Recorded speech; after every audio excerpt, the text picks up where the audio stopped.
اللہ اللہ اللہ اللہ اللہ اللہ اللہ اللہ اللہ۔ کہ مسجد حرام کو مسجد حرام کیوں کہا جاتا ہے؟ یہ اصل میں الفاظوں کا سفر ہے۔ حرام اردو زبان میں ایک ناشائستہ لفظ کے لیے استعمال ہوتا ہے۔ ناشائستہ کوئی کام ہو جو کہ ادب اور تمیز کے خلاف کوئی کام ہو تو اس کے لفظ کا استعمال کرتے ہیں حرام، یہ اردو میں لفظ ہوتا ہے۔ اور اسی اردو لفظ کے معنی کو لے کر کے لوگ اعتراض کرتے ہیں کہ مسجد کو مسجد حرام پہلے ہی بول دیا تو تمہاری وہ مسجد کیسے بابرکت ہو گئی؟ اور اس کے اوپر بہت سارے مسلمانوں کو بھی اعتراض ہوتا ہے۔ اس کی وجہ کیا ہے؟ اس کے اندر اعتراض کرنے والے جتنے بھی لوگ ہوں گے سارے ہندوستانی ہوں گے، دوسرے کوئی نہیں ہوں گے۔ وجہ کیوں؟ اس لیے کہ حرام لفظ جو ہے یہ اردو کا لفظ ہے، اردو میں بھی استعمال ہوتا ہے، اردو میں ناشائستہ، بلکہ حرام تو ایک گالی بھی ہے اردو میں۔ تو یہی لفظ کیونکہ اردو کے اندر بہت سارا حصہ عربی کا ہے تو یہ الفاظوں کے اندر الفاظوں کو نہ سمجھنے کی وجہ سے یہ سارے اشکالات ہوتے ہیں۔ یہ لفظ جو ہے اردو کا ہے، وہاں پر یہ معنی ہے، لیکن عربی میں جو لفظ ہے اس کے معنی دوسرے ہیں۔ لفظ عربی میں جو معنی ہے حرام کے وہ کہتے ہیں قابل محترم،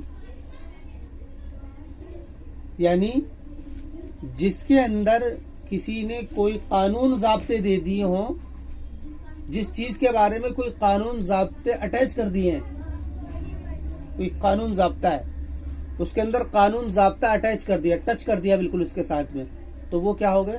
اس کو کہتے ہیں حرام۔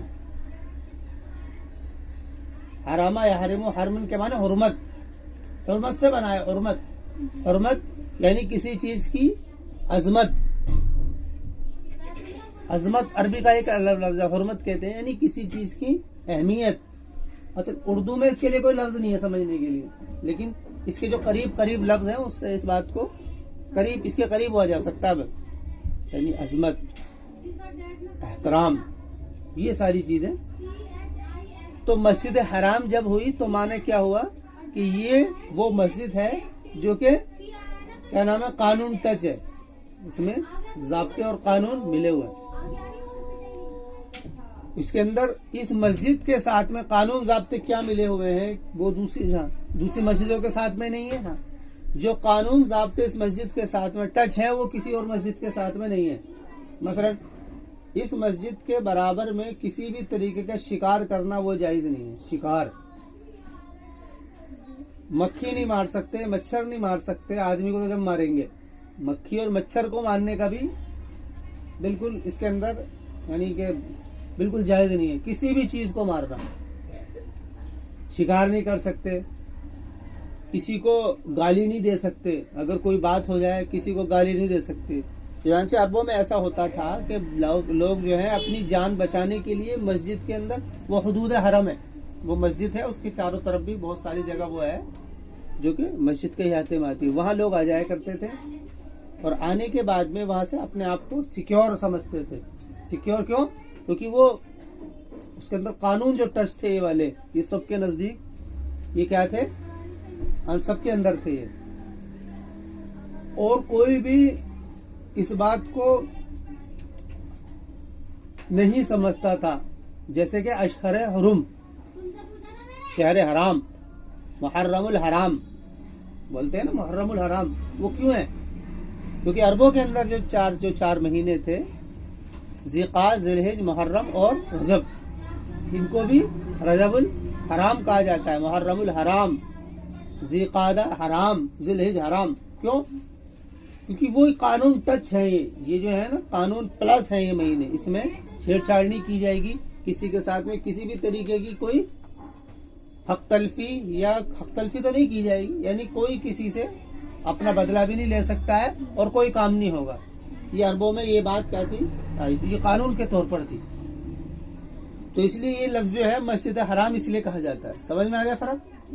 اردو میں لفظ یہ استعمال ہوتا ہے الگ معنی کے لیے، عربی میں ہوتا ہے الگ معنی کے لیے، اردو میں استعمال ہوتا ہے اس لفظ کو، یعنی کہ یہ ایک طریقے کا ناشائستہ لفظ ہے اردو میں، اور عربی میں اس کا لفظ معنی ہے قانون پلس، جس میں قانون ضابطے ہوں اس کو حرام کہتے ہیں، حرمت والے۔ تو یہ تو بحث ہو گئی۔ تو اس میں ہے ما حرم ربکم علیکم اللہ تشرکوا بہ شیئا وبالوالدین احسانا۔ آپ ان سے کہیے کہ تم قریب آئیے اور تلاوت کیجئے وہ احکامات کہ جس کو تمہارے رب نے تمہارے اوپر حرام کر دیا تھا۔ حرام یعنی جس کے قانون تم کو دے دیا تھا، حرمت تم کو دے دی تھی، اس کی حرمت تم کو دے دی تھی۔ وہ کیا ہے؟ اللہ تشرکوا بہ شیئا، کہ سب سے پہلا حکم اور سب سے پہلا جو بات سمجھنے کی ہے اور جس کی عظمت دل کے اندر بٹھانے کی ہے، اس سے قطع نظر کہ جانوروں کے تمیز کی جائے کہ کون سا جانور کھایا جائے گا، کون سا نہیں کھایا جائے گا، یا پھر جانوروں کا کیا کیا جائے گا، ان ساری باتوں سے ہٹتے ہوئے سب سے پہلی بات غور کرنے کی وہ یہ ہے کہ تم شرک مت کرو کسی کے ساتھ۔ اللہ تشرکوا بہ شیئا، اس خالق کے ساتھ میں کسی کو شریک مت کرو۔ اللہ تشرکوا بہ شیئا، کہ نہ شریک کرو تم اس کے ساتھ کسی کو۔ اور دوسری بات فرمائی وبالوالدین احسانا، اور والدین کے ساتھ میں احسان کرو۔ احسان کہتے ہیں، یہ عربی کا لفظ ہے احسان۔ احسان کے معنی آتے ہیں اچھا برتاؤ کرنا، احسان کے معنی۔ اللہ رب العزت نے ایمان کے ساتھ میں والدین کے حق کو جوڑا ہے، والدین کے جو حقوق ہیں وہ ایمان کے ساتھ میں جوڑا ہے۔ اللہ تشرکوا بہ شیئا وبالوالدین احسانا، ایک ساتھ ذکر کیا۔ وبالوالدین احسانا ولا تقتلوا اولادکم من املاق، اور مت قتل کرو تم اپنی اولاد کو من املاق۔ املاق کس کو کہتے ہیں؟ املاق وہ چیزیں جو کہ معاشی لائن سے انسان کو کمزور کر دیں، سمجھنے کی بات ہے۔ ہر وہ اسباب یا ذرائع جو کہ انسان کو معاشی لائن سے کمزور کر دیں یا ضرورت کی لائن سے کمزور کر دیں، ان ساری حالات کو املاق کہتے ہیں۔ مثلا مال کی کمی، رہن سہن کی کمی، یا پھر حیثیت کی کمی، کوئی بھی وہ حالت جو کہ انسان کے اندر اس کی جو ریپوٹیشن ہے یا اس کی جو حالات ہیں اس کے اندر کمی جو کرے، وہ حقیقت میں ہو یا نہ ہو، اس سے بحث نہیں ہے۔ بیسک اس کی نظر میں جو ایک ماحول کریٹ ہے اس کا اپنا، کہ وہ ایک اپنے آپ کو ایک قابل محترم شخص سمجھے ہوئے ہے، یا وہ اپنے آپ کو ایک بڑا آدمی سمجھے ہوئے ہے، یا وہ اس بات کو پسند نہیں کرتا کہ کوئی مجھے نیچا دکھائے، اس وجہ سے کہ میں کسی کا سسر بنوں یا سالہ بنوں۔ یہ ایک چیزیں ہیں کہ جس کی وجہ سے یہ بات حقیقت ہے۔ ویسے یہ بات حقیقت ہے کہ یہ ایک لفظ ہے، عام طور سے دیکھا بھی ہوگا کہ بھائی تم کوئی کون کے رشتہ دار ہیں، کیونکہ یہ ایک معاشرے کے اندر اس کو غلط سمجھا جاتا ہے۔ اب یہ بات اس پہ بحث نہیں ہے کہ یہ بات صحیح ہے یا غلط ہے۔ تو عربوں میں جو بچوں کو قتل کرنا ہوتا تھا، اس کی وجہ عام طور سے یہ بھی ہوتی تھی کہ وہ لڑکیوں کو اس لیے قتل کر دیا کرتے تھے کہ جس سے یہ بات کہ بھئی ہم کسی کے سالے یا سسر بنے۔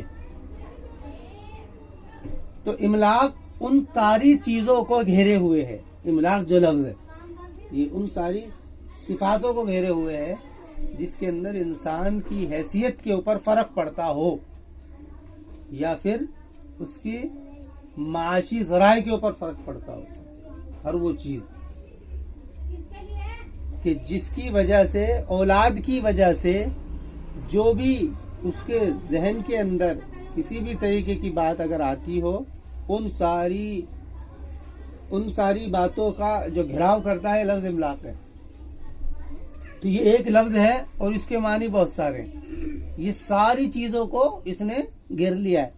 تو ولا تقتلوا اولادکم من املاق، تو قرآن میں ہے کہ مت قتل کرو تم اپنی اولاد کو املاق کی وجہ سے. فقر و فاقہ، یہ سارے خیالات اس میں یہ ہم مفلسی، یہ سارے ہم اس کا ترجمہ کر سکتے ہیں. نحن نرزقکم و ایاہم، نحن نرزقکم و ایاہم، کہ ہم رزق دیتے ہیں تم کو اور ان کو. پھر اس سے آگے جو یہ آیت آ رہی ہے اس نے اس کے معنی کو اور واضح کر دیے ہیں کہ یہاں سے جو اصل یہ جو ہے نا، یہ ایسے سمجھ لو جیسے کہ یعنی کہ نرزقکم و ایاہم، کہ جیسے کہ کوئی وجہیں تو بہت ساری ہو سکتی ہیں قتل کرنے کی، لیکن جو اعلیٰ وجہ ہوتی ہے جس کی وجہ سے عام یہ کام ہوتا ہے، وہ وجہ کیا ہوتی ہے؟ معاشی تنگی. معاشی تنگی. تو اس کا انکار کیا ہے؟ نحن نرزقکم، کہ ہم رزق ان کو تم کو دیتے ہیں، و ایاہم، اور ان کو دیتے ہیں. یعنی رزق جو ہے، معاشی جو معاملات ہیں یہ ہماری طرف سے ہوتے ہیں. نحن نرزقکم و ایاہم ولا تقربوا الفواحش ما ظہر منها وما بطن. اس کے بعد حکم دیا ہے کہ قریب مت ہو تم فواحش کے. فواحش کیا ہے؟ فاحشہ. فاحشہ ہر وہ گندگی ہے جس کو طبیعت قبول کرتی ہو، بننے کی چیز ہے جس کو جو طبیعت کے اندر جو گندگی ہوتی ہے. کچھ گندگیاں ایسی ہوتی ہیں جس کو طبیعت نے تسلیم کیا ہے، اور کچھ گندگی ایسی ہیں جس کو عقل اور طبیعت نہیں سمجھ سکتی. اس کے قرآن نے اس کی نشاندہی کی ہے کہ بھئی یہ چیزیں حرام ہے. مثلا سود، اس کو طبیعت قبول نہیں کرتی کہ یہ تو ایک اس کا معاملہ ہے، لیکن اس کو شریعت نے حرام قرار دیا ہے. اس کی وجہ بیان کی ہے کیونکہ اس سے جو ہوتا ہے وہ تو اسی موقع پر سمجھ. بس یہاں تو اتنی بات بتانی ہے کہ وہ حرام کیا. تو جس کو طبیعت قبول کر لیتی ہو، طبیعت میں جو گندگی بیٹھ جاتی ہے، اس کو کیا، اس کے لیے لفظ استعمال ہوگا فاحش. تو ولا تقربوا الفواحش، اور قریب مت ہو فاحش کے، گندگی کے. یہاں سے مراد جو ہے عام طور سے زنا وغیرہ یا اس کے لوازمات ہوتے ہیں. ولا تقربوا الفواحش ما ظہر منها وما بطن، اس گندگی کے جو کہ ظاہر ہے اس میں سے اور جو کہ چھپی ہوئی ہے. یعنی کہ کھلم کھلا کوئی کام کرنا یا چھپ کر کے کوئی کام کرنا، دونوں سے ہی اس کو منع کیا ہے. ولا تقتلوا النفس التي حرم الله الا بالحق، اور آگے فرما رہے ہیں کہ مت قتل کرو تم کسی بھی جان کو. نفس کے معنی جان کو، حرم اللہ، کہ جس کو اللہ نے حرام کر دیا ہے، الا بالحق، سوائے حق کے. یعنی حق کے طور پر تو قتل کیا جا سکتا ہے، اور وہ کیا ہے؟ قصاصاً یا پھر عدلاً. قصاصاً، کسی کا قصاص. عدلاً یعنی کہ اگر بے امنی وغیرہ ہو رہی ہے اس وقت میں. ذالکم وصاکم بہ لعلکم تعقلون، کہ یہ وہ باتیں ہیں جن کی تمہیں وصیت کرتا ہے اللہ، جس کی تمہیں وصیت کرتا ہے اللہ، لعلکم تعقلون، تاکہ تم عقل رکھو. عقل ایک بات سمجھنے کی ہے، یہاں پر قرآن نے یہ احکامات ذکر کیے ہیں. اب دیکھو اگلی آیت اس کے بعد میں ہے، وہاں پر یہ ہے، ابھی مضمون پورا نہیں ہوا ہے، اب مضمون دوسرا شروع ہوا ہے. یہ جو چیزیں تھی یہ عقل سے ریلیٹڈ تھی. اس کے اندر کہہ دیا لعلکم تعقلون، کہ تم یہ عقل کی چیزیں ہیں، سمجھنے کی. اس کے لیے بھی یہ بات ضروری نہیں ہے کہ تم اس کے لیے کہ کوئی مذہبی انسان بنو. اس بات کو سمجھنے کے لیے کیا، کہ شرک کرنا یا پھر والدین کے ساتھ میں برا برتاؤ کرنا، یا پھر اولادوں کو قتل کرنا، یا پھر فاحشات، چوتھے نمبر پر فاحشات کے قریب جانا، یا پھر کسی کو بھی قتل کرنا. یہ 5 احکامات، یہ وہ چیزیں ہیں کہ جس کو سمجھنے کے لیے مذہبی ہونے کی ضرورت نہیں ہے. مذہبی یعنی کہ تم اگر مذہب کے اندر ہوگے جب سمجھ میں آئے گی. یہ صرف عقل ہی اس کا فیصلہ کر دیتی ہے. انسان کے اندر 3 وجود ہے، انسان کے 3 وجود ہے: عقلی وجود، اخلاقی وجود، حسیات جمالی. یہ انسان کی وجود ہے، انسان ان سے باہر نہیں ہے. وہ عقل اس کے اندر ہے. کوئی بھی انسان ایسا نہیں جو عقل سے خالی ہو. عقل سب کے اندر ہوتی ہے. اخلاقی وجود بھی ہے. اخلاقی وجود سے پتہ لگتا ہے کہ کیا اچھا ہے کیا برا ہے، برائی کیا ہے اچھائی کیا ہے. اور حسیات جمالی وہ ہے کہ جو کہ انسان کو اٹھاتا ہے اس بات کے اوپر کہ وہ اچھی چیزوں کو لے اور بری کو چھوڑ دے. تو اس کا جو تعلق ہے 5 چیزوں کا، یہ کن سے ہے؟ یہ انسان کے ان وجودات سے ہے جو کہ ہر ایک انسان کے اندر ہے. اس کے لیے اس کو مذہبی ہونا ضروری نہیں ہے. اب آگے دیکھو، اب آگے حکم کیا ہے؟ وَلَا تَقْرَبُوا مَالَ الْيَتِيمِ إِلَّا بِالَّتِي هِيَ أَحْسَنُ حَتَّى يَبْلُغَ أَشُدَّهُ وَأَوْفُوا الْكَيْلَ وَالْمِيزَانَ بِالْقِسْطِ لَا نُكَلِّفُ نَفْسًا إِلَّا وُسْعَهَا. اب اس کے بعد میں حکم بیان کر رہے ہیں، وہ حکم جو کہ متعلق ہے مذہبی ہونے سے. وہ کیا ہے؟ وہ یہ ہے کہ یتیم کے مال کے قریب مت جانا. یتیم کے مال کے قریب مت جانا. الا باللتی یا آسن، مگر اس طریقے سے جو کہ اچھا ہو. یعنی مطلب یہ ہے اس کا مطلب خلاصہ اس کا یہ ہے کہ کوئی یتیم تمہاری کفالت میں رہ رہا ہے تو اس کے اخراجات ہیں، اس کے خرچے ہیں، اس کے لیے تم چل پھر رہے ہو، بھاگ دوڑ کر رہے ہو، تو اس طریقے سے یعنی کہ صرف اتنی جتنی ضرورت ہے اتنی مقدار اس کی رقم لی جا سکتی ہے.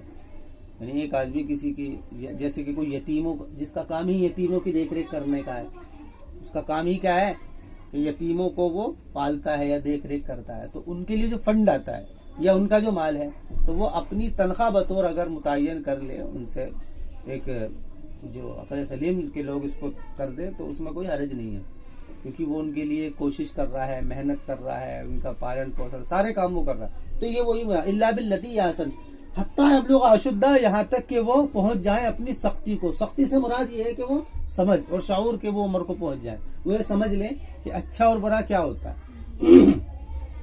کیونکہ عقلی وجود، اخلاقی وجود، حسیات جمالی، یہ جو وجودات ہیں یہ انسان کے اندر بچپن سے نہیں ہوتے. یہ جب بڑا ہوتا ہے، جیسے جیسے شعور کی عمر کو پہنچتا ہے، اس وقت میں یہ ساری چیزیں اس کے اندر آنے لگتی ہیں، اور جیسے جیسے بڑا ہوتا ہے ویسے ویسے اس کے اندر وہ چیز ترقی کرنے لگتی ہے. پہلا حکم تو بیان کیا. دوسرا ہے وَأَوْفُوا الْكَيْلَ وَالْمِيزَانَ بِالْقِسْطِ، کہ پورا کرو کیل اور میزان کو. دونوں چیزیں ذکر کی ہیں. عام طور سے اس کا مطلب یہ ہے کہ بھئی کیلی وہ چیز ہوتی ہے جس کو بھر کر کے دیا جاتا ہے، جیسے کہ ہمارے یہاں کیا ہوتا ہے لیٹر وغیرہ بولتے ہیں، دودھ وغیرہ. اور میزان وہ چیزیں جو کہ وزن کر کے دی جائے.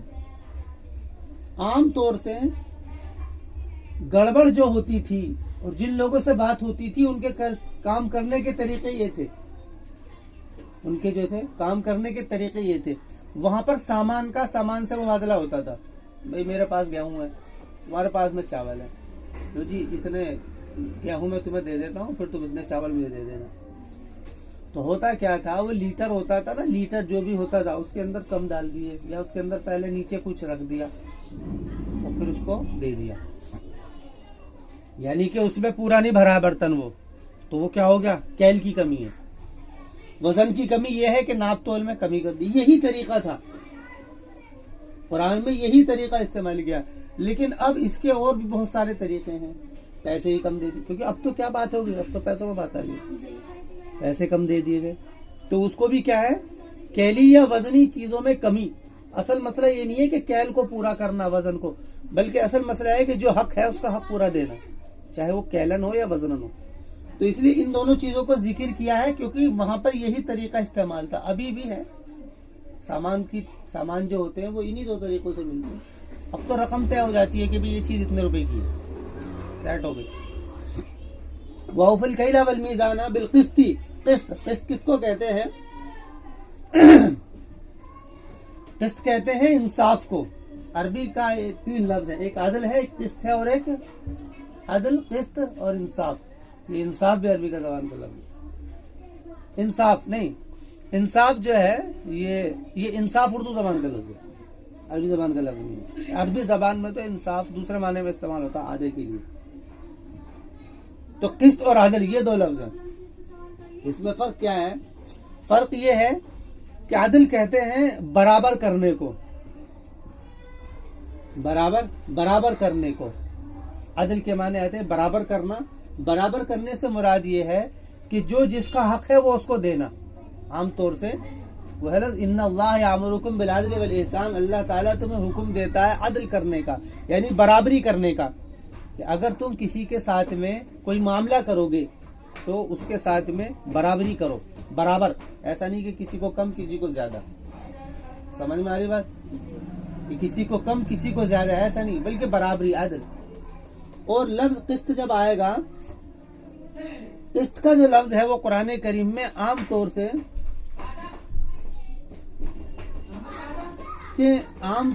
قسط کا لفظ آتا ہے وہ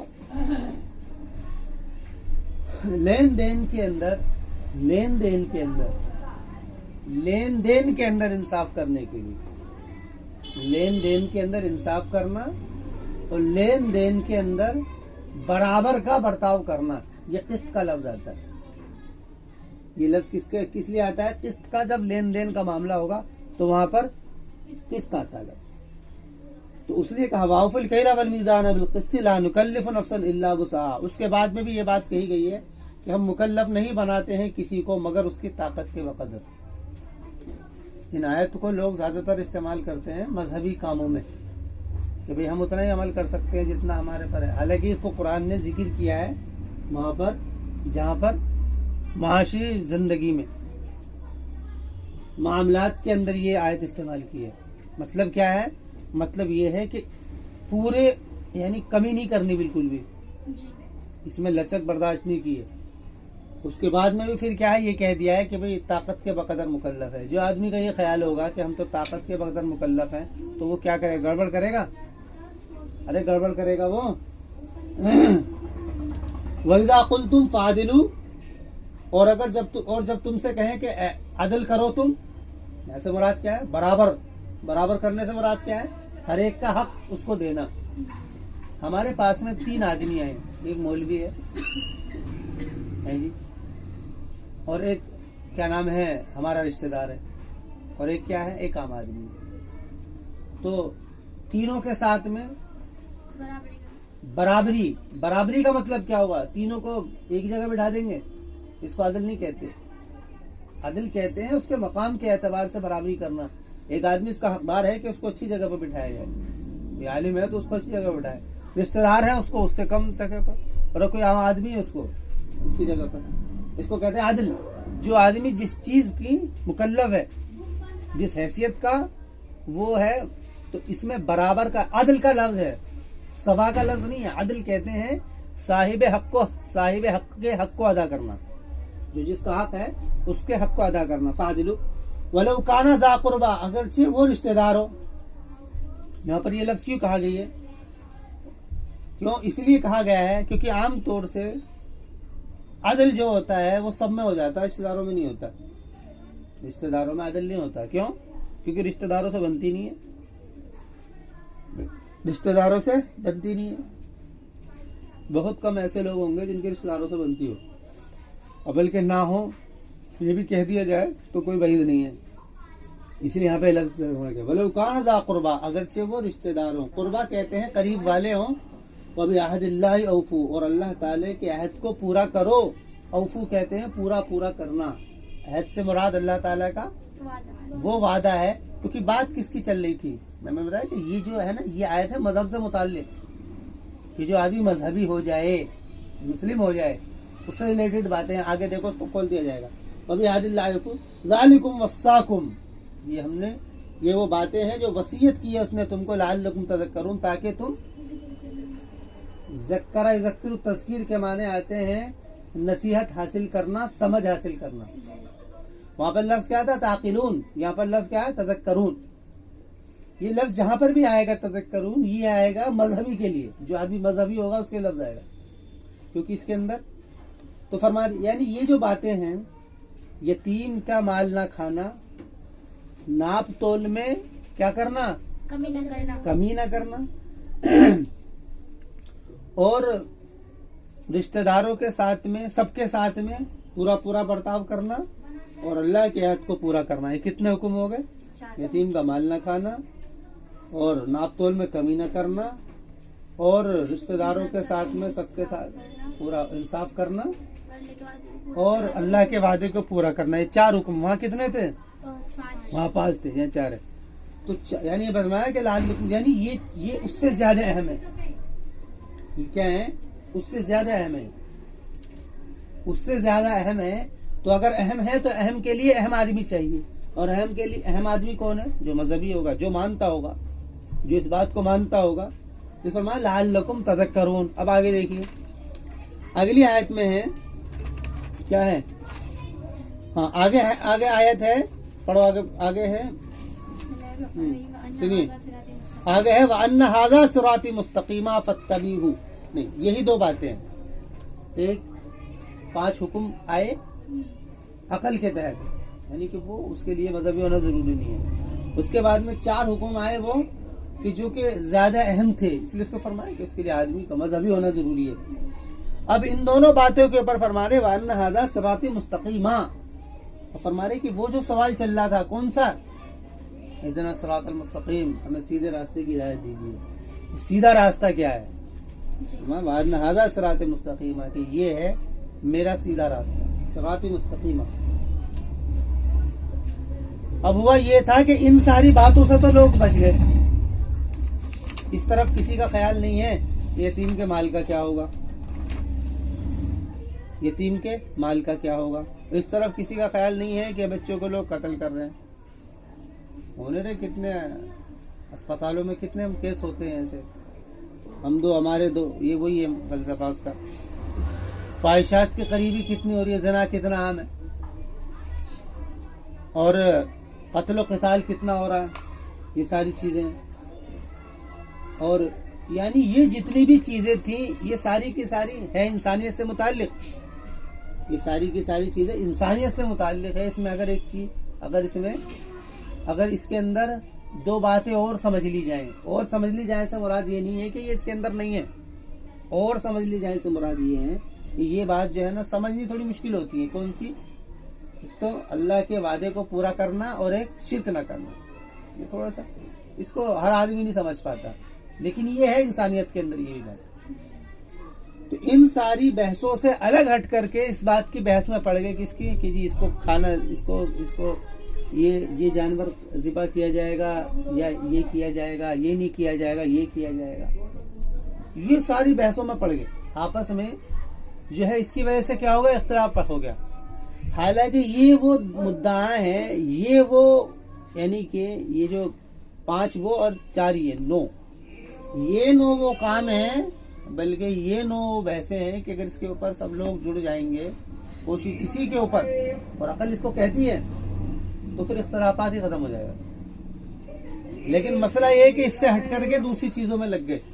اس لیے قرآن نے ان چیزوں کو ذکر کرنے کے بعد میں کہا وَأَنَّ هَذَا صِرَاطِ مُسْتَقِيمًا، کہ بشک یہ ہے میرا سیدھا راستہ. فَاتَّبِعُوهُ، صراط مستقیمہ اس کی پہلے تشریح آ گئی تھی. فَاتَّبِعُوهُ عربی زبان کے اندر 2 لفظ ہے، ایک اطاعت اور ایک اتباع. اتباع جو ہے وہ کہتے ہیں پیچھے پیچھے چلنا، نقش قدم پر چلنا. اطاعت خاص ہے اور اتباع عام ہے. اطاعت کہتے ہیں ماننے کو محض، اطاعت عام ہے. اور اتباع کہتے ہیں بالکل جیسے کہا جائے ویسے ماننا اور پیچھے پیچھے چلنا. اتباع کے معنی آتے ہیں پیچھے پیچھے چلنا، یعنی اطاعت جو ہے اپنے معنی کے اعتبار سے زیادہ وسعت رکھتا ہے. فَاتَّبِعُوهُ وَلَا تَتَّبِعُوا السُّبُلَ فَتَفَرَّقَ بِكُمْ عَنْ سَبِيلِهِ، اور مت اتباع کرنا تم راستوں کی. فَتَفَرَّقَ بِكُمْ عَنْ سَبِيلِهِ، تو جدا کر دیں گے وہ تم کو اس کے راستے سے، یعنی اس راستے سے. کس راستے سے؟ صراط مستقیم سے. ذالکم وصاکم بہ لعلکم تتقون، کہ یہ وصیت کی ہے تم کو تاکہ تم تقوی حاصل کرو. آگے فرمایا کیا؟ ایک تو ہے اس کام کو کرنا، اس کام کو کرنا. کون سا؟ یہ جو 9 کام آئے ہیں. ایک ہے اس 9 کام کو ذہن میں یہ اتار لینا کہ ہاں یہی وہ 9 کام ہے، یہی وہ 9 کام ہے کہ جس کے اوپر ہماری فلاح اور بہبود چھپی ہوئی ہے. اس بات کو تسلیم کر لیا جائے ذہن سے تو پھر کیا ہو جاتا ہے؟ آدمی متقی ہو جاتا ہے. ایک تو ہے دیکھو باتیں الگ الگ، ایک آدمی کوئی کام کرتا ہے لیکن اس کو تسلیم نہیں کرتا. کام کر رہا ہے، اچھے سارے کام کر رہا ہے، لیکن تسلیم جب آدمی جس کام کو کر لیتا ہے نا تو پھر اس کے بغیر وہ رہتا نہیں ہے. اس کو وہ چیز چاہیے، اس کا وہ کام کرنا ہے. ذالکم وصاکم بہ لعلکم تتقون. تو یہ مضمون یہاں پر آ کر کے